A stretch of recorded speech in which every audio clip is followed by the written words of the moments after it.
عمران صاحب بجٹ تو منظور ہو گیا لیکن بہت اس کے اوپر ہر کوئی کرٹیسائز کر رہا ہے اور یہ بات ہو رہی ہے کہ جس طرح سے سیلریڈ کلاس کو آپ نے کچلا ہے، جو مہنگائی آئے گی اس کے بعد جو احتجاج ہوگا عوام کی طرف سے وہ شاید اس حکومت کے اوپر بہت پریشر بنا دے۔ مختلف حلقے ابھی سے اس کے اوپر بات کر رہے ہیں۔ آپ کے نزدیک واقعی یہ ایک کڑوی گولی ہے جو اب حکومت کسی بھی طرح اس کی سردرد برداشت کرے گی؟ بسم اللہ الرحمن الرحیم۔ سمینہ دیکھیں، یہ سر درد تو اب حکومت کو برداشت کرنا ہی پڑے گا، یہ کڑوی گولی ہو یا میٹھی، یہ تو نگلنی پڑے گی۔ اس کی بنیادی وجہ یہ ہے کہ جب آپ نے حکومت سنبھالی ہے اور آپ کو یہ پتہ ہے کہ اس وقت حالات کیا ہیں، آئی ایم ایف کے ساتھ کیا معاملات ہیں، ملک معاشی طور پہ کن گہرائیوں میں گیا ہوا ہے، تو یہ سارے حالات میں جب آپ نے حکومت سنبھالی تو حکومت آپ نے بڑی کوششوں کے بعد لی ہے۔ تو آپ نے جب اتنی کوششوں کے بعد وہ حکومت لی جس میں آپ کو پتا تھا کہ نہ پولیٹیکل سٹیبلائزیشن ہے، نہ اس میں اور سمپل میجورٹی نہیں آپ کے پاس، میں یہی تو عرض کر رہا ہوں کہ بڑی مشکلوں کے بعد آپ نے یہ حکومت لی ہے اور پھر ان حالات میں لی ہے کہ جب معاشی صورتحال بھی خراب ہے، سیاسی صورتحال بھی خراب ہے، اور سب سے بڑھ کے یہ کہ آپ اس وقت دیکھیں عام آدمی جو ہے، عام پاکستانی، وہ بیچارہ تو مہنگائی میں بری طرح پیس رہا ہے۔ تو یہ جیسے ہی ہم نے کل بھی بات کی تھی کہ یہ بجٹ جیسے ہی اس کے اثرات اب شروع ہوں گے تو اس کے بعد جولائی میں، اگست میں آپ کو مزید عوام پستے نظر آئیں گے، اور عوام پھر آخر کیا ہوگا، عوام احتجاج کریں گے۔ لیکن پچھلے کچھ عرصے سے آپ یہ دیکھیں کہ عوام کا جو احتجاج ہے اس کو شاید حکومت سیریسلی نہیں لیتی نظر آتی، حکومت کو شاید اس سے فرق نہیں پڑتا۔ عوام نے اس وقت ابھی احتجاج کیا ہی کہاں ہے؟ ابھی تو پی ٹی آئی اپنے مقاصد جو ان کے سیاسی ایشوز ہیں اس کے حوالے سے لوگوں کو نکالنے کی کوشش کر رہی ہے۔ جن مقاصد کے لیے انہوں نے احتجاج کیا یا کوشش کی، اس کا بھی کیا اثر لیا گیا؟ نہیں، میں ویسے کہہ رہی ہوں کہ جو عوام اپنے طور پر جیسے ایک احتجاج کے لیے نکلتے ہیں، میں نکلوں، آپ نکلیں کہ جی ہمارا بجلی کا بل آ گیا، ہم سے نہیں دیا جا رہا، وہ ایک الگ سینیریو ہے۔ اور جو پی ٹی آئی اپنے کارکنوں کو نکالنے کی کوشش کرتی ہے اس پہ تو ہم دیکھ رہے ہیں کہ وہ آپ کریک ڈاؤن کر لیتے ہیں، گرفتاریاں کر لیتے ہیں، نہیں نکالنے دیتے۔ اس میں پی ٹی آئی کو آپ کہہ لیں یا حکومت کو کہہ لیں، وہ روک سکتے ہیں، لیکن اگر عوام اپنے حق کے لیے باہر نکلتے ہیں، وہ احتجاج کرتے ہیں، آپ کو لگتا ہے اس کے ساتھ بھی یہی سلوک ہوگا؟ نہیں سمینہ دیکھیں، اس کے ساتھ یہ سلوک ہو نہیں سکتا۔ اب آج بڑے نامور ہمارے اداکار ہیں راشد محمود صاحب، آپ نے دیکھا ایک ان کی ویڈیو کہ ان کو 45,000 روپے کا بجلی کا بل آیا اور وہ بیچارے رو رہے ہیں، رو کے اپنے مرنے کی دعا مانگ رہے ہیں۔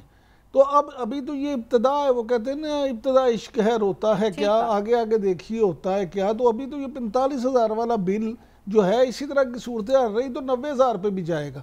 تو اگر 90,000 پہ جائے گا تو پھر کئی راشد محمود جو ہیں وہ اپنے مرنے کی دعا مانگیں گے، تو بہت سارے کچھ ایسے بھی ہوں گے جو مرنے کی دعا نہیں مانگیں گے، وہ کہیں گے مر جاؤ یا مار دو۔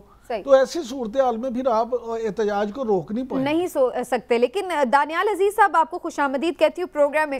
آپ سمجھتے ہیں کہ پی ایم ایل این کی حکومت جس طرح دعوے کرتی تھی، ہم شہباز شریف صاحب کو سنا کرتے تھے کہ 6 مہینے میں سب کچھ چیزیں نارملائز کر دیں گے اگر پوری سپورٹ انہیں حاصل ہو، اب ہم نے دیکھا پوری سپورٹ بھی انہیں حاصل ہے، ساری جماعتیں بھی ان کے ساتھ ہیں، ماسوائے پی ٹی آئی اور اسٹیبلشمنٹ بھی، عدلیہ بھی انہیں کوئی پرابلم نہیں کر رہی، اس کے باوجود بھی پچھلے 2 مہینے سے تو آلموسٹ اب یہی لوگ اقتدار میں ہیں، لیکن اس کے باوجود بھی صورتحال ورس ہوئی ہے، اس میں کوئی ہمیں بہتری نظر نہیں آئی۔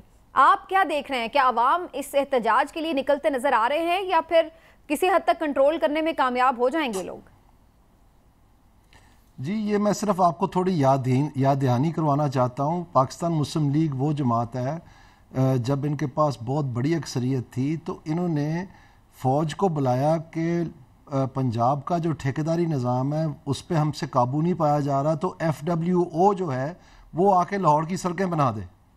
اس کے بعد انہوں نے کہا کہ جی واپٹا کے اوپر بھی ہمارا جو ہے نا اب کنٹرول نہیں ہو رہا ہے، تو آپ آ کے اب واپٹا بھی چلا دیں۔ اس کے بعد انہوں نے درخواست دی کہ جی آپ ریلوے بھی چلا دیں، اس پہ بھی سوچ بچار ہوگا، تو اگلی درخواست دی انہوں نے کہ جی آپ دہشت گرد عدالتیں بھی چلا دیں۔ تو اس لیے میں آپ کو کہہ رہا ہوں کہ ان کے پاس جو یہ ٹیسٹ ٹیوب والی جماعتیں ہیں جو انتظامیہ نے بنائی تھیں، یہ انتظامیہ کے مجبوراً تابع ہوتے ہیں، کیونکہ یہ ریٹائرڈ بیوروکریٹ سے ہی جا کے مشورہ کرتے ہیں، اور وہ سٹیٹس کو کی علامت ہیں، انہوں نے تو کہنا سب اچھا ہے، ان کی تو رپورٹ یہ ہے، اس لیے ہم اس نہج پہ پہنچ گئے ہیں جہاں ہم ابھی پہنچے ہوئے ہیں۔ لیکن اور اس میں جو میں آپ کو بتاؤں آگے چل کے آپ کو یہ بہت اچھی طرح ابھی آپ دیکھ لیں، جب انویسٹمنٹ نہیں آپ آ رہی تھی پاکستان میں، بجائے یہ جو ریڈ ٹیپزم یا صوبے اور مرکز کے درمیان کوارڈینیشن نہیں کہہ رہے، جو SIFC بنی ہے، یہ شہباز شریف صاحب نے بنائی تھی اگست میں پی ڈی ایم کی حکومت کے دوران کہ جی یہ بھی کام آپ ہی ہمارے لیے کر دیں. سو کہنے کا مقصد یہ ایک متھ تھی کہ پی ایم ایل این چونکہ یہ کاروباری لوگ ہیں تو یہ معیشت بہت اچھی چلا لیتے ہیں.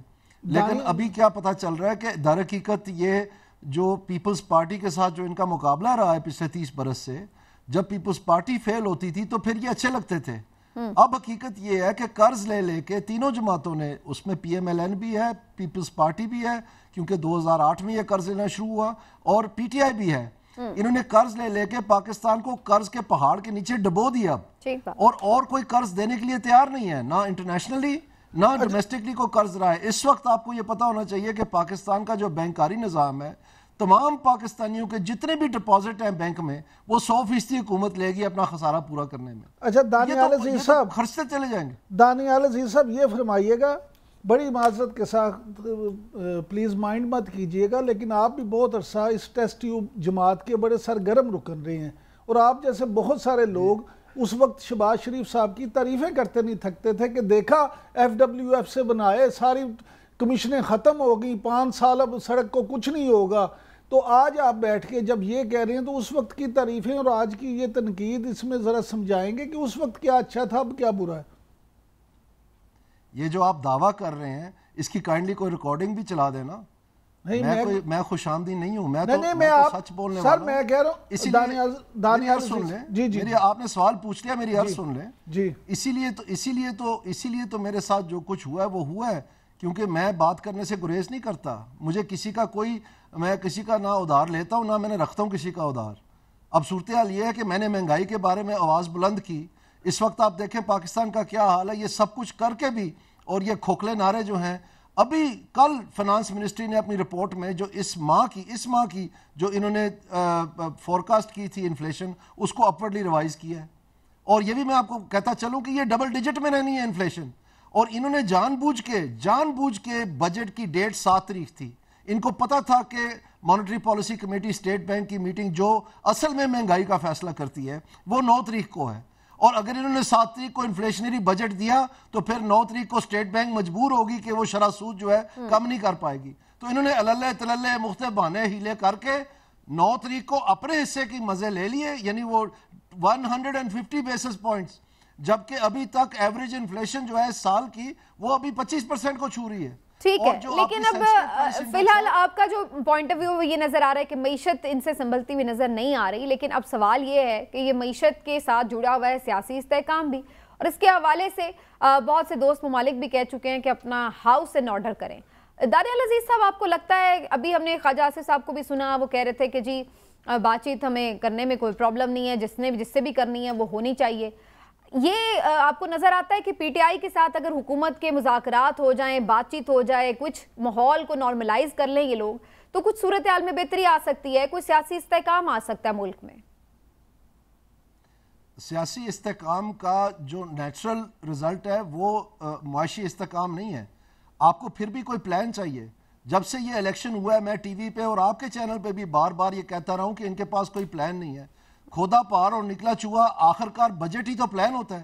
جب بجٹ آیا تو دیکھا کہ سارے امیروں کو چھوڑ دیے، سیلریڈ کلاس کو ذبح کر دیا، اور حکومت کا کوئی ایک محکمہ بھی جو ہے وہ آگے پیچھے نہیں کیا، یعنی سب کی خرچے بڑھا دیے اور عوام پہ پھر بوجھ ڈال دیا. اور تمام جیسے دودھ جیسی چیزیں، کپڑا، جوتے، پیٹرولیم لیوی، مطلب وہ چیزیں جو بہت سینسٹیو ہیں عوام کے لیے، اس کے اوپر اپنا انہوں نے سارا کچھ بڑھا دیا.